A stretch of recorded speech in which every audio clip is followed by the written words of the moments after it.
Xin chào các bạn. Chào mừng các bạn đến với video thứ hai trong loạt video về các bài toán khoảng cách. Ở trong phần trước, chúng ta đã cùng tìm hiểu cơ sở lý thuyết để dựng khoảng cách từ một điểm đến một mặt phẳng trong không gian. 3 ví dụ minh họa mà chúng ta đã cùng nhau thực hiện đã phần nào giúp bạn hình dung rõ cách dựng hình và tính toán những khoảng cách đó. Nếu bạn chưa xem phần đầu tiên, đừng lo lắng, bạn có thể tìm thấy đường link mà tôi đính kèm trong phần mô tả của video này nhé. Hôm nay chúng ta sẽ cùng quay lại với câu hỏi còn dang dở ở cuối video trước. Làm thế nào để tính toán khoảng cách từ một điểm đến một mặt phẳng khi mà điểm đó không còn là chân đường cao trong hình chóp? Nhưng trước khi nói về cách giải quyết cho vấn đề này, hãy để tôi kể cho bạn nghe một câu chuyện nhỏ.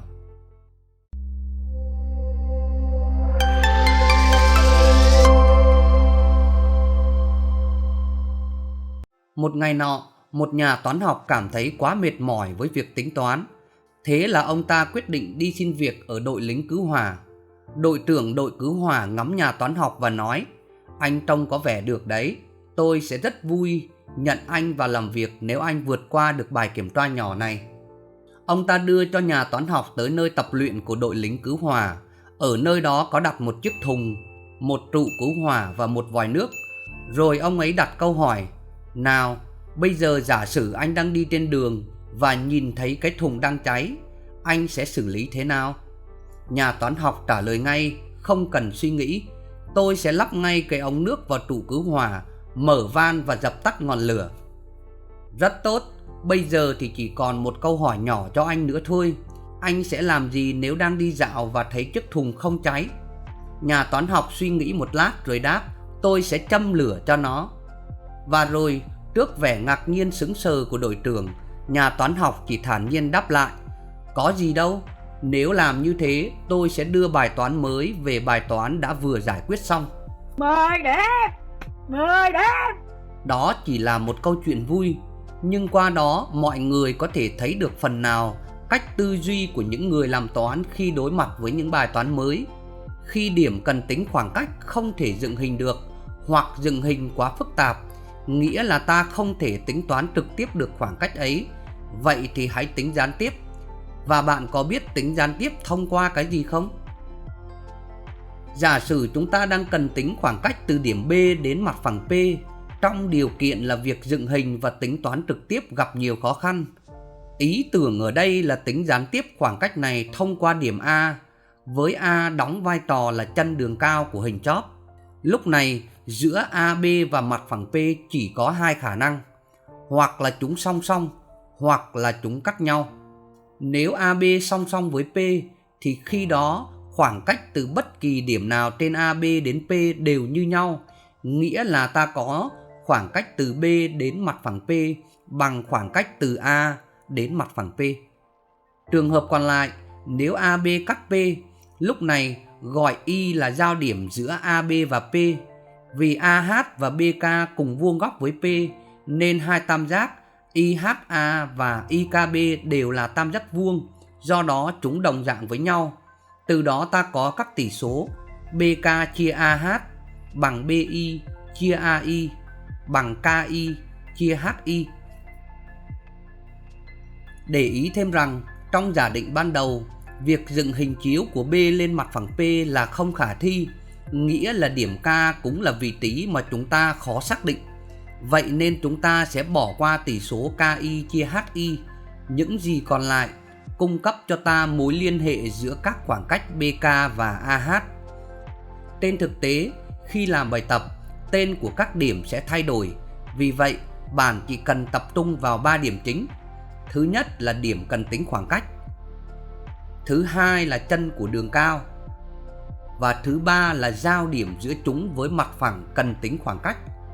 Như vậy, trong hệ thức ta đang có BK chính là khoảng cách từ điểm cần tính đến mặt phẳng, AH chính là khoảng cách từ chân đường cao đến mặt phẳng, BI là khoảng cách từ điểm cần tính đến giao điểm, và AI là khoảng cách từ chân đường cao đến giao điểm. Bây giờ ta hãy cùng xét một ví dụ. Cho hình chóp SABCD có đáy ABCD là hình chữ nhật tâm O, AB bằng A, AD bằng A căn 3, biết mặt phẳng SAC và mặt phẳng SBG cùng vuông góc với đáy và góc giữa SC và đáy bằng 60 độ. Câu A nhỏ, tính khoảng cách từ O đến mặt phẳng SCD.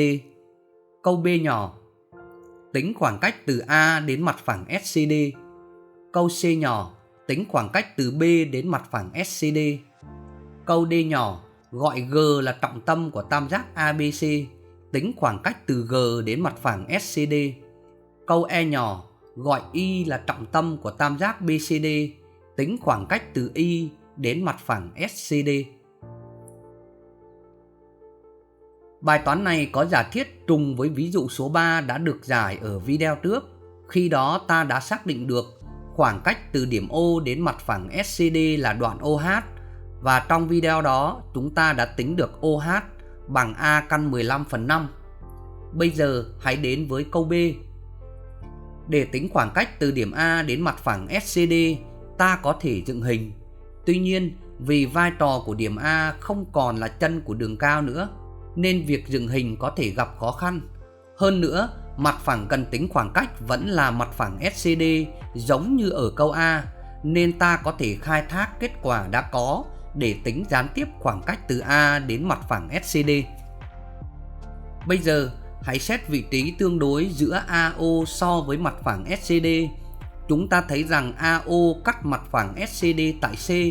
Vì vậy ta có khoảng cách từ A đến mặt phẳng SCD chia cho khoảng cách từ O đến mặt phẳng SCD bằng khoảng cách từ A đến giao điểm, tức là bằng AC, chia cho khoảng cách từ chân đường cao đến giao điểm, tức là chia cho OC. Vì O là trung điểm của AC nên AC chia OC bằng 2. Từ đây ta suy ra khoảng cách từ A đến mặt phẳng SCD bằng 2 lần khoảng cách từ O đến mặt phẳng SCD. Thay số ta được kết quả bằng 2A căn 15/5. Câu C. Để tính khoảng cách từ điểm B đến mặt phẳng SCD, chúng ta có hai lựa chọn. Một là tính gián tiếp thông qua điểm O, giống như cách mà chúng ta đã làm ở câu B. Hai là tính gián tiếp thông qua điểm A. Nếu tính thông qua điểm A, chúng ta có thể lập luận vì AB song song với CD nên AB song song với mặt phẳng SCD. Do đó, khoảng cách từ điểm B đến mặt phẳng SCD bằng khoảng cách từ A đến mặt phẳng SCD và bằng 2A căn 15/5. Câu D. Gọi G là trọng tâm của tam giác ABC, tính khoảng cách từ G đến mặt phẳng SCD. Vẫn dựa trên ý tưởng cũ, để tính khoảng cách này ta thiết lập tỷ số khoảng cách từ G đến mặt phẳng SCD chia cho khoảng cách từ O đến mặt phẳng SCD bằng GD chia cho OD. Vấn đề còn lại là xác định giá trị của tỷ số này. Có một mẹo nhỏ rất hữu ích ở đây là do G là trọng tâm nên hãy chia đường trung tuyến BO thành 3 phần bằng nhau. Thực hiện tương tự cho đoạn OD và sau khi chia xong, bạn sẽ dễ dàng thấy rằng GD có 4 đoạn nhỏ, OD có 3 đoạn nhỏ. Do đó, tỷ số GD chia OD bằng 4/3. Vậy, khoảng cách từ G đến mặt phẳng SCD bằng 4/3 lần khoảng cách từ O đến SCD. Thay số và tính toán ta được kết quả bằng 4A căn 15/15. Bây giờ chúng ta chuyển sang câu E, cũng là ý cuối cùng của ví dụ này. Gọi Y là trọng tâm của tam giác BCD, tính khoảng cách từ Y đến mặt phẳng SCD. Phần lập luận để thiết lập tỷ số cũng như tính khoảng cách từ Y đến mặt phẳng SCD hoàn toàn tương tự như ở câu D. Vì vậy, tôi sẽ không trình bày chi tiết lời giải ở đây, mà dành lại cho các bạn như một bài luyện tập về nhà. Trước khi khép lại video này, hãy dành một chút thời gian để củng cố những kiến thức vừa học bằng cách trả lời một số câu hỏi trắc nghiệm sau nhé. Cho lăng trụ đứng ABCD, A', B', C', biết khoảng cách từ điểm A đến mặt phẳng A', BC bằng 1. Tính khoảng cách từ điểm B' đến mặt phẳng A', BC.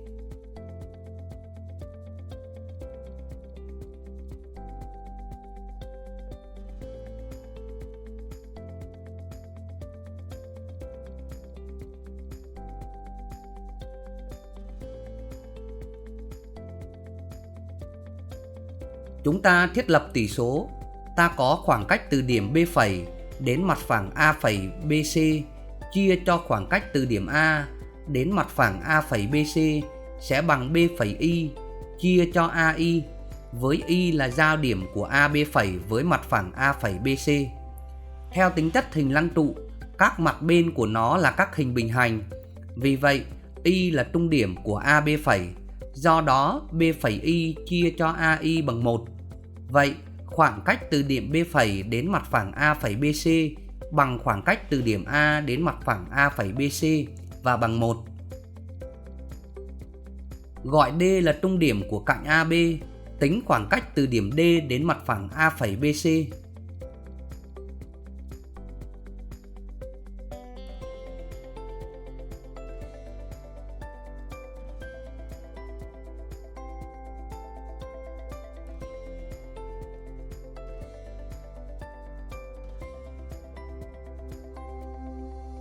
Chúng ta thấy rằng vì D là trung điểm của cạnh AB nên khoảng cách từ D đến mặt phẳng A phẩy BC chia cho khoảng cách từ điểm A đến mặt phẳng A phẩy BC bằng DB chia AB và bằng 1/2. Do đó, khoảng cách từ điểm D đến mặt phẳng A phẩy BC bằng 1/2 khoảng cách từ điểm A đến mặt phẳng A phẩy BC và bằng 1/2. Gọi E là trung điểm của cạnh BB phẩy, tính khoảng cách từ điểm E đến mặt phẳng A phẩy BC.